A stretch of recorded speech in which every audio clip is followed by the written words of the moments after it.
일리아스. 우파연에 일리아스라는 한 바슈키르인이 살고 있었다. 일리아스는 아버지에게서 큰 재산을 물려받지 못했다. 아버지는 그가 장가를 들고 나서 딱 1년째 되던 해에 죽어버렸다. 그때 일리아스의 재산이라고는 암말 7마리, 암소 2마리, 양 20마리 뿐이었다. 그러나 일리아스는 깐깐한 집안의 주인으로서 살림을 늘려나갔다.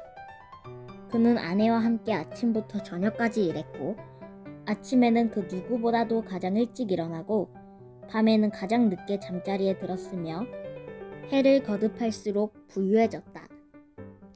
일리아스는 이렇게 35해 동안을 일 속에서 지냈으며 마침내 큰 재산을 만들었다. 일리아스는 말 200마리, 소 150마리, 양 1500마리를 가지게 되었다. 머슴들이 일리아스의 양과 가축을 쳤고 여자 일꾼들은 암말과 암소의 젖을 짜 버터와 치즈를 만들었다. 일리아스는 모든 것을 많이 갖게 되었고 인근에서 어느 누구도 일리아스의 삶을 부러워하지 않는 사람이 없었다. 사람들은 이렇게 말했다. 일리아스는 행복한 사람이다. 그는 무엇이나 많이 가지고 있으니까 죽을 것도 없다. 지체가 좋은 사람들도 일리아스를 알게 되었고 그와 친분을 맺고자 했다. 먼 데서 손님들이 그에게 찾아들었다. 일리아스는 모든 사람들을 맞아들이고 먹이며 마시겠다. 누가 찾아오건 모든 사람들에게 말젓으로 담근 술과 차, 양고기를 대접했다. 손님들이 찾아오면 이내 양을 1마리 혹은 2마리 잡았고 손님들이 많이 찾아올 것 같으면 암마리 잡기도 하였다. 일리아스에게는 아들 2, 딸 1에 3명의 자식이 있었다. 일리아스는 2 아들을 장가들이고 딸은 시집 보냈다. 일리아스가 가난했을 때 아들들은 그와 함께 일을 했으며 말대와 양들을 지켰다. 그러나 부유해지자 아들들은 소를 삼아 일을 하기 시작했으며 한 아들은 술을 마시게 되었다. 한 아들, 큰 아들은 싸움을 하다 죽었고 다른 아들, 작은 아들은 콧대가 센 여자와 결혼하여 아버지의 말을 듣지 않게 되었으며 마침내 일리아스는 그 아들을 재금내야 했다. 일리아스는 그 아들을 재금내며 집 한 채와 가축을 주었다. 그리하여 일리아스의 살림은 줄었다. 그러고 나서 곧 일리아스의 양들에게 병이 덮쳐 많이 쓰러졌다. 이윽고 흉년이 들어 풀이 자라지 않았다. 겨울에 많은 가축들이 죽었다. 그리고 또 가장 훌륭한 한 필의 수말이 있는 암말대를 키르키즈인들이 훔쳐가 버렸다. 그리하여 일리아스의 재산은 줄었다. 일리아스의 가세는 차츰차츰 기울어갔다. 그의 기력도 쇠하였다.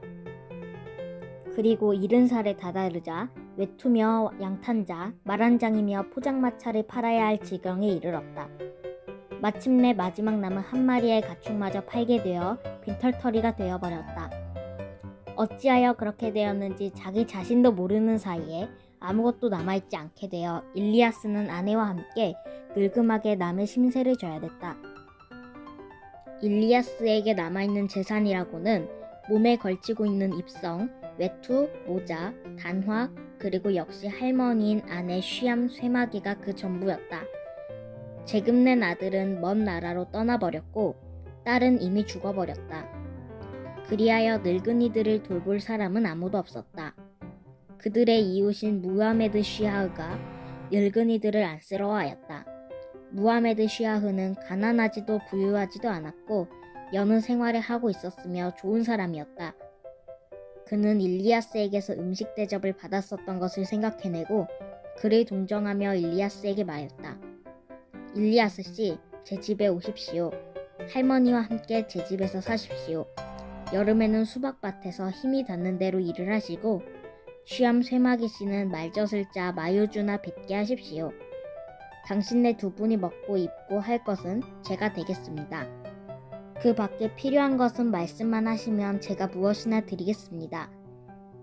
일리아스는 이웃사람에게 고맙다고 말하고 아내와 함께 무하메드 쉬하흐진의 집에서 머슴살이를 하게 되었다. 처음에는 힘들었지만 이윽고 길들어 버렸다. 그리하여 힘이 자라는 대로 일을 하며 살게 되었다. 주인에게는 이러한 사람들을 들이는 것은 이로웠다. 왜냐하면 이 늙은이들은 그 자신이 한 집안의 주인이었던 데다가 사리를 알고 있었으며 게으름을 피우지 않고 열심히 일을 하기 때문이었다. 다만 때때로 무하메드 쉬아흐로서는 그처럼 지체가 높았던 사람들이 그처럼 낮은 지체로 떨어져 버린 것을 보기가 딱할 뿐이었다. 한 번은 무하메드 쉬아흐한테 사돈들이 먼 데서 손님으로 찾아왔었다. 해교도의 사제도 찾아왔다. 무하메드 쉬아흐는 양을 한 마리 잡아서 죽이라고 일렀다. 일리아스는 양의 껍질을 벗기고 창자를 빼낸 다음 통째로 구워 손님들 앞에 내놓았다. 손님들은 양고기를 먹고 차를 마시며 마요주를 마시기 시작했다. 손님들은 주인과 함께 양탄자 위에 보료에 앉아 찻잔에 마요주를 마시면서 담소하고 있었다. 일리아스는 일을 치르고 나서 열려있는 문가를 지나갔다. 무하메드 쉬아흐는 그를 보자 한 손님에게 말했다. 금방 저 문가를 지나간 늙은이를 보았소? 보았습니다. 손님들은 말했다. 그 사람에게 무엇인가 놀라운 것이라도 있어? 그렇습니다. 놀라운 것이 있죠. 저 사람은 한때 이 고을에서 첫째 가는 부자였죠. 일리아스라는 사람인데 혹 듣지 못했습니까? 듣고 말고요. 손님은 말했다. 만나보지는 못했습니다만 그 소문은 멀리까지 나 있었죠. 그렇습니다. 그런데 지금은 그 사람은 아무것도 가진 것이 없게 되고 말았어요. 그래서 내 집에서 머슴살이를 하고 있죠. 그의 늙은 아내도 그와 함께 있으면서 말젓을 짜고 있어요. 손님은 깜짝 놀라 혀를 차고는 고개를 내저으면서 말했다. 그래요. 행복이라는 것은 마치 수레바퀴처럼 돌고 도는 것인가 봐요. 위로 올라가는 사람이 있는가 하면 아래로 떨어지는 사람이 있거든요. 어떻습니까? 손님은 말했다. 그 늙은이는 신세를 한탄하고 있겠죠? 글쎄요. 그걸 어떻게 알겠어요. 조용히 차분하게 살고 있고 일도 잘하고 있거든요.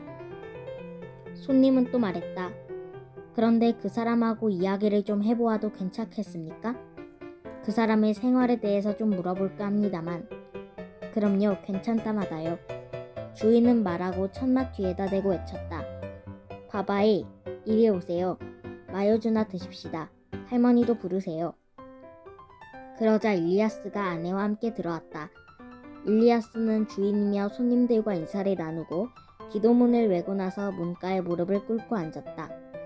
아내는 휘장 뒤로 가 안주인과 함께 앉았다. 일리아스에게 마요주가 든 잔이 주어졌다.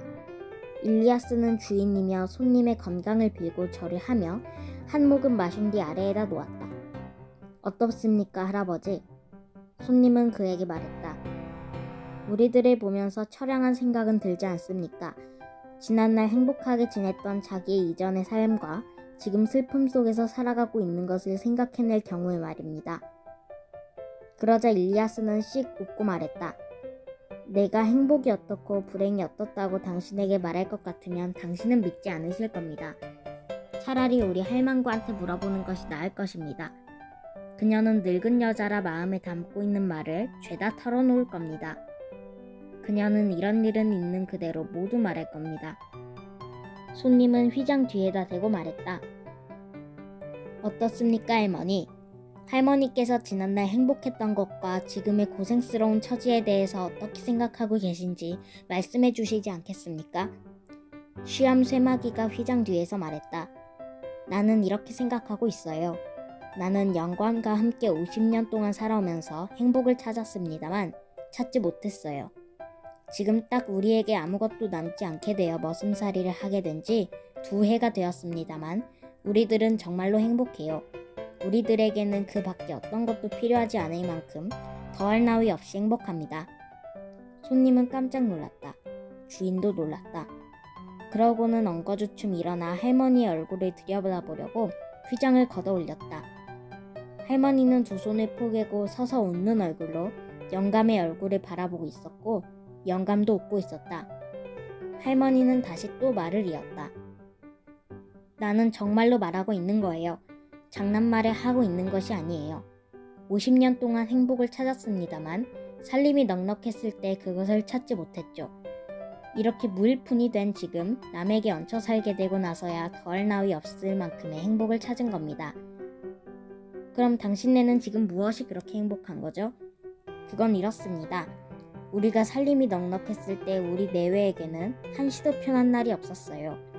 서로 이야기를 나눌 틈도, 영혼에 대하여 생각할 겨를도, 신에게 기도를 할 여유도 없었습니다. 얼마나 걱정거리가 많았는지 모릅니다. 손님이 찾아오면 이러니 저러니 하는 말을 듣지 않으려고 무엇으로 대접해야 하나, 무엇을 선물해야 하나 하고 걱정해야 했죠. 손님이 떠나고 나면 이번에는 머슴들을 감시하여야 했습니다. 그들은 언제나 일을 하지 않고 놀며 맛있는 음식이나 먹으려고 벼르고 있었으니까요. 우리들은 물건이 없어지지 않도록 지켜야만 했어요. 그래서 죄를 지었죠. 행여나 늑대가 망아지나 송아지를 죽이지는 않나, 도둑들이 말을 훔쳐가지는 않나 하고 걱정거리가 그치지 않았어요. 잠을 잘래야 잠이 옵니까? 행여나 양이 새끼를 깔아 죽이는 것은 아닌가 해서요. 그래서 한밤중에 몇 번이고 일어나 둘러보러 나가곤 했어요. 좀 잠잠하다 싶으면 다시 또 걱정거리가 생기곤 했습니다. 말하자면 겨울 동안 먹을 것을 비축한다든가 하는 따위 말입니다. 어디 그뿐입니까? 우리 영감님과 뜻이 맞지 않은 적도 있었지요. 영감님이 이렇게 해야 한다고 말할 것 같으면 나는 저렇게 해야 한다든가 하고 말입니다. 그리하여 욕설이 오가고 함으로써 죄를 짓기 시작하는 거죠. 이렇게 우리들은 근심 걱정이 그칠 날이 없이 죄를 지어가며 살다 보니까 행복한 삶이라는 것을 모르고 지냈어요. 그러면 지금은 어떻습니까? 지금은 아침마다 내외가 함께 일어나고 언제나 정답게 이야기를 주고받는가 하면 말다툼을 하는 일도 없고 걱정할 것도 없어요. 그저 걱정거리가 있다고 하면 어떻게 해서 주인한테 이바지할 수 있을 것인가 하는 것뿐이죠. 힘이 자라는 데까지 일을 하며 어떻게든지 주인에게 손해가 가지 않고 이익이 되도록 기꺼이 일을 하고 있어요. 집에 오면 점심이고 저녁이고 딱 마련되어 있고 마유주도 마실 수 있습니다. 추우면 땔감으로 키자크도 있고 모피 외투도 있어요. 이야기를 주고받을 짬도 있고 영혼에 대해서 생각할 시간도 있고 신에게 기도할 여유도 있어요. 우리들은 50년 동안 행복이라는 것을 찾아왔었는데 이제야 겨우 찾은 겁니다. 손님들은 웃어줬다. 하지만 일리아스는 말했다. 여러분, 웃지 마세요. 이것은 농담이 아니라 참된 인간의 삶입니다. 우리들은 나나 할망구나 어리석어 재산이 달아난 것을 두고 처음에는 울기도 하였습니다만 지금은 신께서 우리들에게 진실을 밝혀주신 거예요. 우리가 이렇게 말씀드리고 있는 것은 우리들 자신의 위안을 위해서가 아니라 당신네들의 선을 위해서 그것을 당신네들에게 밝히고 있는 겁니다. 그러자 회교도의 사제가 말했다. 그것은 지혜로운 말씀입니다. 일리아스 씨가 말씀하신 것은 모두가 진실 그것입니다. 그것은 책에도 쓰여 있습니다. 그러자 손님들은 웃기를 그치고 깊은 생각에 빠졌다.